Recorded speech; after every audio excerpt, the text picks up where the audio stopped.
उज्जैन नगरी में स्थित महाकाल ज्योतिर्लिंग शिव जी का तीसरा ज्योतिर्लिंग कहलाता है। यह एकमात्र ज्योतिर्लिंग है जो दक्षिण मुखी है। शिवपुराण में वर्णित कथा।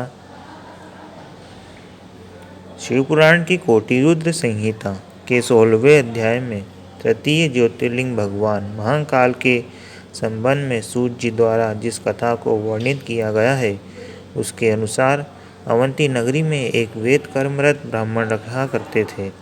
वे अपने घर में अग्नि की स्थापना कर प्रतिदिन अग्निहोत्र करते थे और वैदिक कर्मों के अनुष्ठान में लगे रहते थे। भगवान शंकर के परम भक्त व ब्राह्मण प्रतिदिन पार्थिव लिंग का निर्माण कर शास्त्र विधि से उसकी पूजा करते थे। हमेशा उत्तम ज्ञान को प्राप्त करने में तत्पर उस ब्राह्मण देवता का नाम वेदप्रिय था। वेदप्रिय स्वयं ही शिवजी के अनन्य भक्त थे, जिसके संस्कार के फलस्वरूप उनके शिव पूजा परायण ही 4 पुत्र हुए।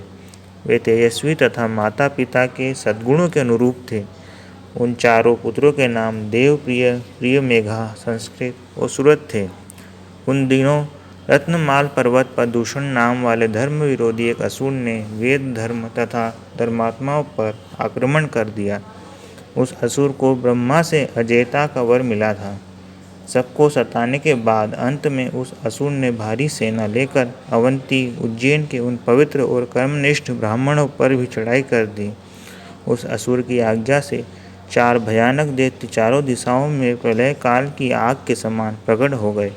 उनके भयंकर उपद्रव से भी शिव जी पर विश्वास करने वाले वे ब्राह्मण बंधु भयभीत नहीं हुए।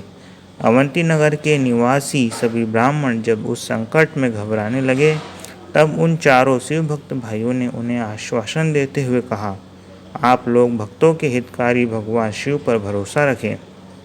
उसके बाद वे चारों ब्राह्मण बंधु शिव जी का पूजन कर उन्हें ही ध्यान में तल्लीन हो गए। सेना सहित दूषण शयन मग्न उन ब्राह्मणों के पास पहुंच गया। उन ब्राह्मणों को देखते ही ललकारते हुए बोल उठा कि इन्हें बांध कर मार डालो। वेदप्रिय के उन ब्राह्मण पुत्रों ने उस दैत्य के द्वारा कही गई बातों पर कान नहीं दिया और भगवान शिव के ध्यान में मग्न रहे।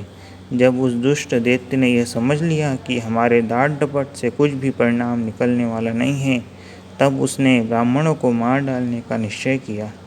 उसने जो ही उन शिव भक्तों के प्राण लेने हेतु शस्त्र उठाया, त्यों ही उनके द्वारा पूजित उस पार्थिव लिंग की एक जगह गंभीर आवाज के साथ एक गड्ढा प्रकट हो गया और तत्काल उस गड्ढे से विकट और भयंकर रूपधारी भगवान शिव प्रकट हो गए।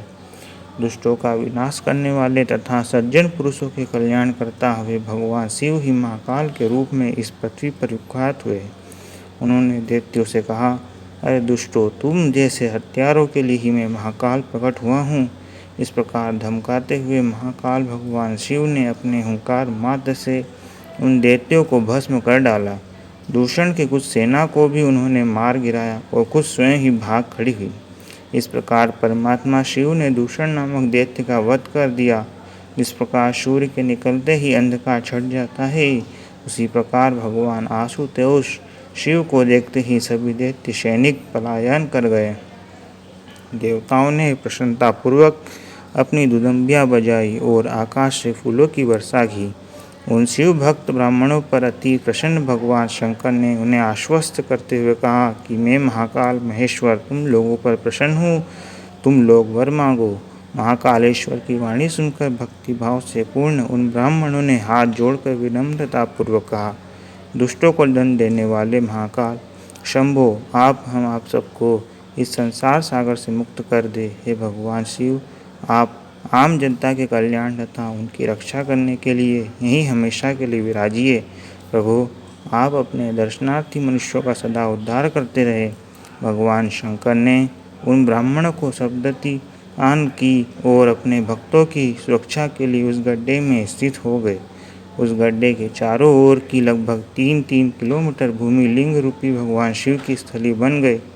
ऐसे भगवान शिव इस पृथ्वी पर महाकालेश्वर के नाम से प्रसिद्ध हुए।